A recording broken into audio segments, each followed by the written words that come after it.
You're watching Capitol View, Sunday morning talk focused on the political scene in Arkansas. And welcome back to the program. Joining me now, Michael Cook, Democratic strategist and consultant, Sylvester Smith, attorney and GOP strategist. Thanks to both of y'all for being here. Thank you for having us. You guys have been on a panel recently together, haven't you? We have. Yeah. Thank you for having me again. Nobody's got any scars or anything from it, it doesn't look like. All right, let's begin. The Speaker of the House race in the U.S. Congress has been daytime and nighttime drama for about 2 weeks now. Republicans in disarray, Democrats waiting for something to happen. There's been talk of fusion candidacies. There's been talk of different people have kind of run through. How does this kind of play out politically, do you guys think? I'll come to you first, Sylvester. Well, first I'd like to say that I'm very disappointed in Gatz and his clown car of fools for driving us down this pathway of destruction. And I think it's very hypocritical for him to say that the Speaker teamed with Democrats to keep the government open, so he needed to go.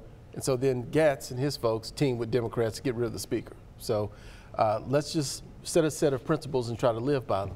I think it's created a significant opening for Democrats to try to point to us as people who don't know how to govern, people who don't know how to put America first and really focus on what's best for our country, especially in a time of global crisis. And so it really is a tipping point for us, and we need to work together as a party to come together to show Americans that we can be the grown-ups in the room. And I'm hopeful that that's what happens. Sylvester says it's a gift for Democrats, yeah, buddy. I can't disagree with anything you just said. I would take a bigger picture view of it all as opposed to getting back and forth on the votes and whatever. For me, the scariest thing is that Jim Jordan has the support of 90% of the Republican caucus. He's not getting there, but he has, 200 solid votes. What's terrifying is, as John Boehner once called him, a legislative terrorist.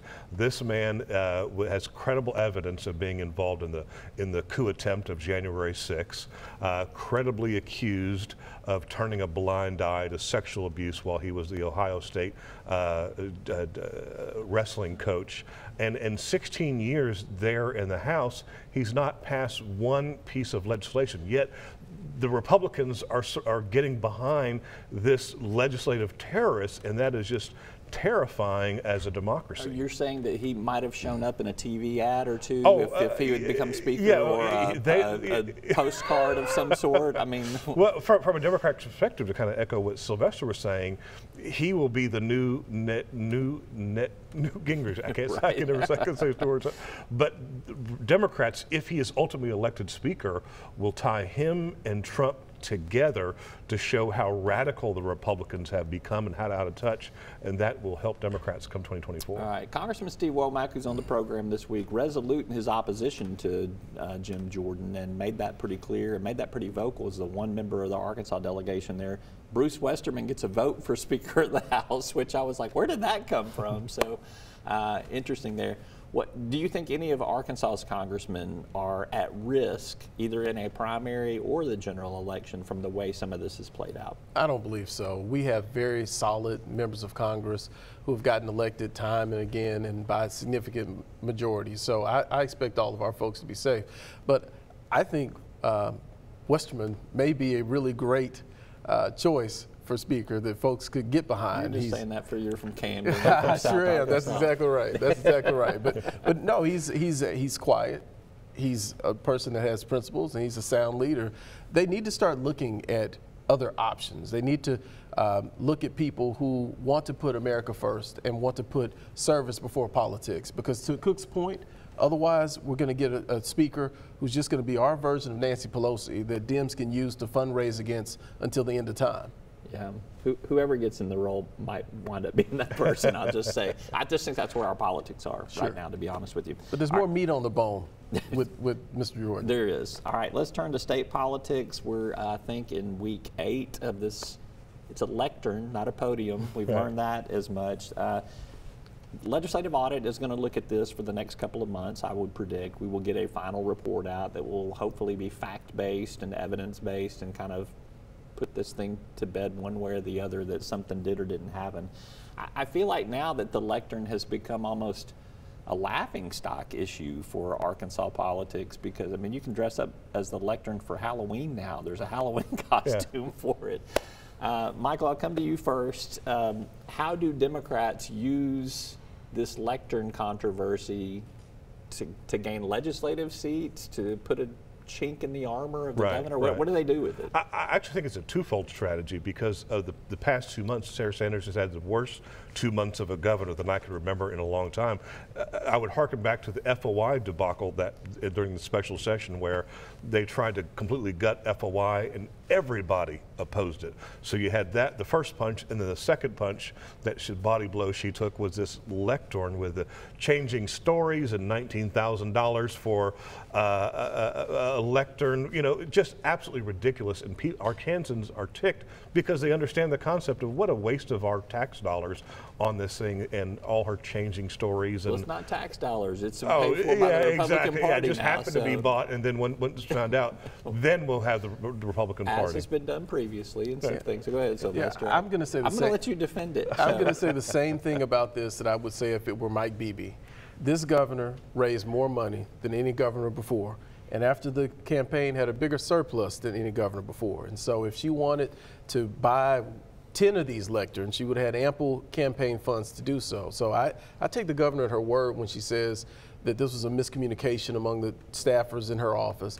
I also worked in the governor's office. Procurement is an area of focus for mine in my law practice, and I can absolutely understand how something like this could have happened. So at the end of the day, when you're talking about a state government with billions of dollars that we need to be accounting for and managing, I think it's a waste of our time to focus on $19,000 that was subsequently reimbursed with private funds. Yeah, it has certainly been kept in circulation, in part because the governor has not really kind of spoken to it until just recent days, but for weeks there it did not.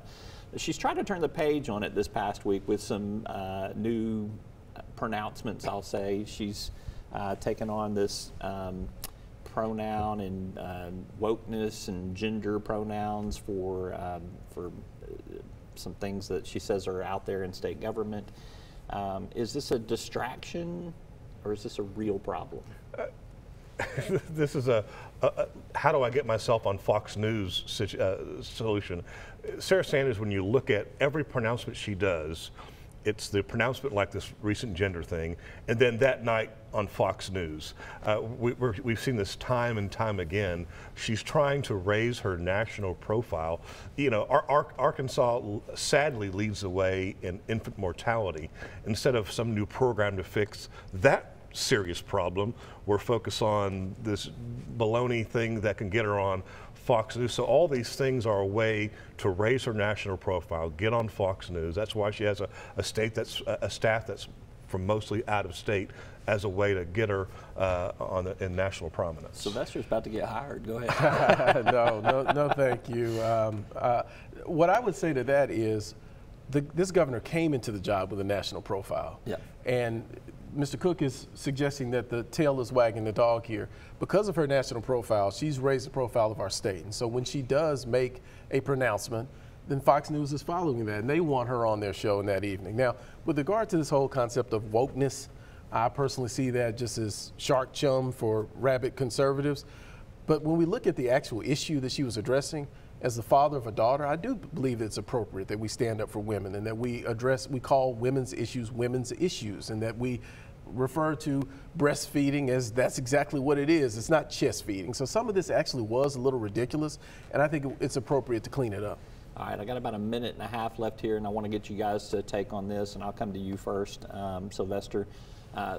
2 true public servants passed away. There's actually been more than that, but I want to talk about Bruce Moore, former Little Rock City manager, Ron Oliver, once the head of the Democratic Party of Arkansas. We've lost Mayor Pat Hayes. We've lost Jim Pitcock, who was a legend in the news business. Dr. Lane Rolling was a big medical professional here that's passed away too. Ron Oliver and Bruce Moore, first of all, your thoughts? Very disappointed. Great loss for the state of Arkansas. I actually worked with Ron years and years ago before I found Jesus and left the Democratic Party. But he was a tremendous public servant, a good man. Bruce Moore was a mentor of mine when I first came to Little Rock and started getting involved in government politics. Tremendous government service, really dedicated his life to making Little Rock better, and a tremendous public executive. It's going to be sorely missed. When Ron Oliver was the chair of the Democratic Party, I was his executive director for 4 years and worked hand in hand with him. He fought for what he believed in. I call him a lion in Democratic politics because for 60 years he fought for a variety of good causes to make Arkansas a better place for all of us, and his death is a sad passing for all of us. All right, Sylvester Smith, Michael Cook, thank you both for being here. Appreciate it. When we get off set, taking the gloves off. All right. Thanks for having us. Thanks, guys. We're back with more right after this.